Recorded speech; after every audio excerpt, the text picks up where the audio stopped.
Hey everybody, Barry here again. I've got a small issue that I need to figure out, and I'm really hoping that it's not a big issue. The truck is putting out some smoke, and I noticed when I installed these twin turbos before I got my exhaust hooked up, that one turbo was smoking. So that's either one bank of the engine is smoking, or the turbo itself. Progressively, it has gotten worse. The turbos are making less boost, it's taking longer for them to spool, and today I upset everybody in McDonald's drive-thru because I smoke screened them all, and it is not getting any better. I did try to kind of mitigate the oil by adding restrictors. I added an 030, I think it was 30 thousandths restrictor in each one. Didn't make any difference at all. So what I'm going to do today, just to be absolutely sure the engine is fine, is I'm going to do a compression test. Which, as you can see, is not going to be fun. So anyway, I'm just going to pull out all 8 plugs. I am going to unplug the coils, and I'll either unplug the injectors or I'll find which fuse it is and pull that out. And I'll pull out the fuel pump relay. So let's do it. I'm not going to bore you with all the taking out the spark plugs and stuff, but we'll do each cylinder individually and document it all. And if we got any issues, come up with a plan to address that. I got the first spark plug out, and the other 8 I'm really not looking forward to. This side here should be pretty much factory, but this, oh boy, this is no fun. Anyway, it actually looks pretty good. Obviously it's burning rich, we can see that because I'm in the boost all the time. And if somebody could tell me what these timing marks look like and see if they're good or not, that'd be awesome. I'll put up a couple pictures because you can't see it on video any sense. So I'll take some pictures now and I'll post them up sort of down in the corner. And if you could have a look and see what you think of the timing strap, that'd be awesome. And here is the heat marks. I think it comes to like this 3rd thread right there where my nail is. It looks pretty good to me. This is BR70F. This is the sloppy recommended plug for boost. So there's the spark plug. There doesn't look to be any detonation whatsoever on that cylinder, so that is an absolutely great sign. No strap bent, no messed up porcelain, no nothing. Everything is super blurry. Anyway, continuing on. Well, here are the spark plugs. This is number 1 through 7, 2 through 8. They all look pretty well even, to be honest. From what I can see, they look absolutely fine. The only plug that's a little bit different, really, is this one. It seems to have heat up further. I don't know if that's normal or not, but if you look next to that one, it does have a bit of difference to it. And this plug over here has heat up a little bit further too, but I'm sure that's fine. But they look good, so that's giving me a really good indication that the inside of this engine is in good shape. Anytime I've broken ring lands or damaged pistons, it's always shown on a ground strap. I had one that actually folded the ground strap all the way back out over the threads, and as I unscrewed it from the cylinder head, it took every bit of thread with it and ruined the cylinder head. It wasn't a big deal. It was only an old set of 317s or something dumb like that, but it could have been a lot worse. Now, it's time for the compression test. To do that safely and effectively, I'm going to take out the fuel pump relay, which is this one right here, which is that one. Okay, that's the fuel pump relay taken out. There's a bunch of ignition fuses. One here, there's another one there. There's ignition fuses everywhere, so I'm not going to worry about that. I'm just going to unplug the coil packs from the harness. That way it'll just be voltage out to the end of the harness and that's it. Also, I have the plug wires obviously taken off, but the coils themselves probably will spark, and I don't want any risk of an explosion or anything there. So if we look right here under gas, we have injector 1 and injector 2 right here, and that is going to be these 2 fuses right there. So that's these 2 15 amp fuses. I'm going to pop those out. Okay, so there's an injector fuse.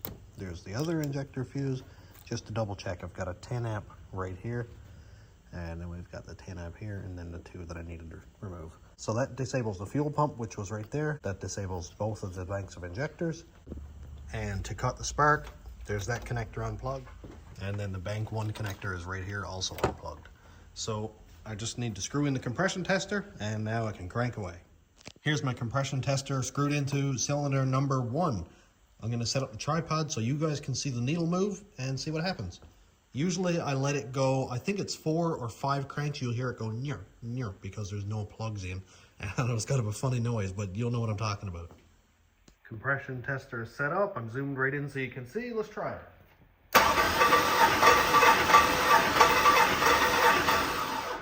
And that's 5. And it looks like we are right about 180 pounds. So, geez, that's pretty good. I'm happy with that.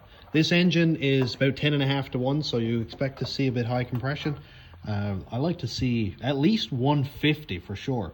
So being dead on 180 is really nice. And this is what I like to do when I do a compression test. I have 1357 2468, and right here I'm going to write 180 psi. That is an easy way to keep track, and each cylinder is in its orientation. So number 3.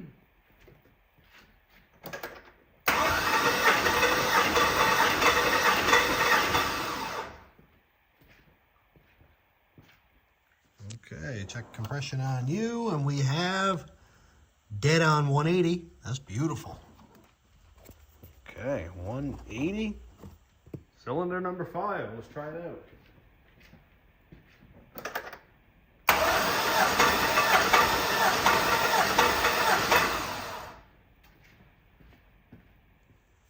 This one's looking good as well so far. Dead on 180. Look at that.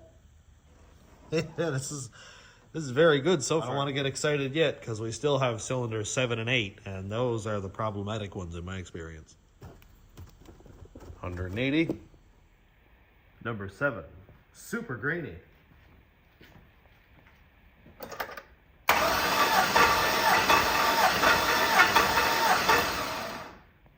I probably don't need to crank it 5 times, but I like to be consistent anyway.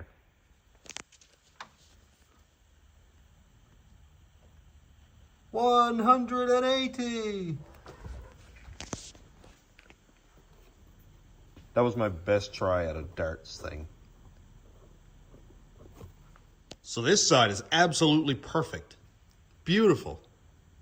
Oh, I'm so excited. Now, I don't care about the skin on my knuckles, so might as well do the passenger side. There is not a lot of room for activities down there. This is number 2. It's getting progressively harder to see the gauge, but I'm trying.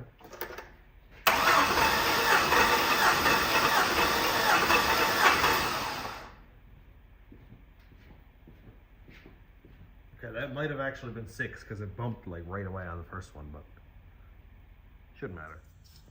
Alrighty, we got a little tiny bit higher than 180, but I'm just gonna write down 180 because we got an extra little bump there at the beginning. Another 180. Also, I want to point out that this is with used head gaskets and used head bolts. Yes, I know. Number 4.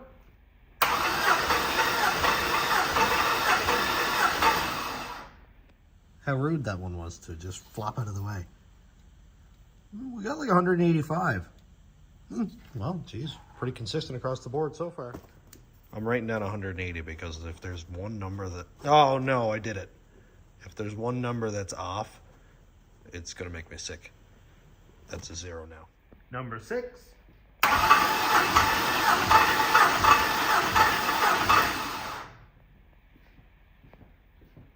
think my starter's slowing down. What's we got? What's we got? I covered it up. 200? Okay.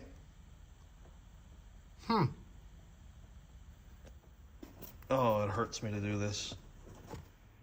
And number 8. These just keep getting blurrier because the phone is harder to position. But it'll suffice.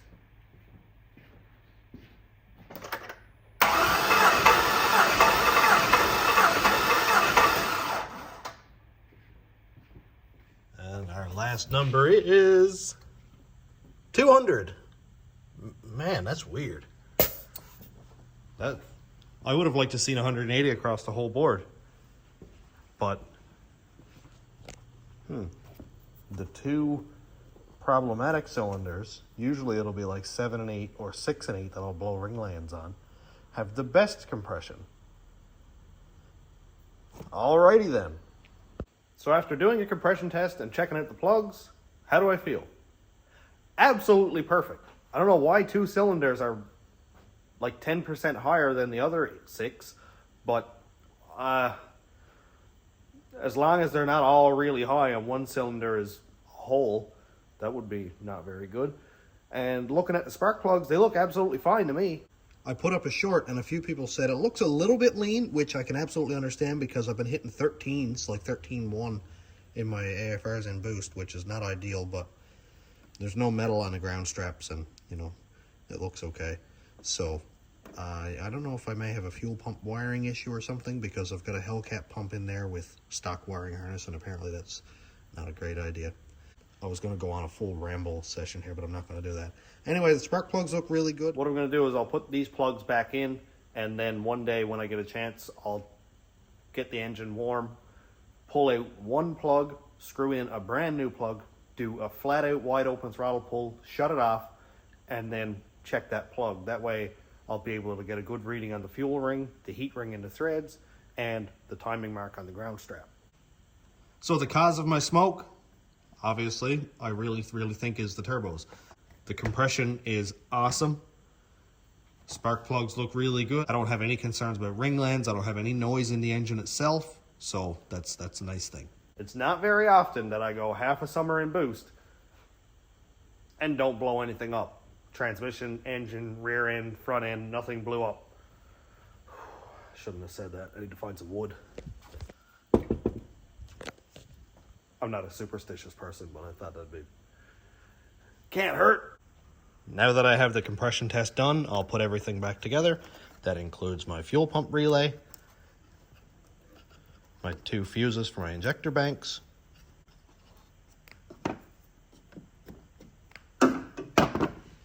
and I'll plug my coils back in. And that's it. So thanks for checking out the channel. Thanks to my YouTube members, patrons, and subscribers. If you want to check out my Patreon, it's patreon.com/stationroadratrods. YouTube members link is down here. And thanks for watching. Have a great day, everybody.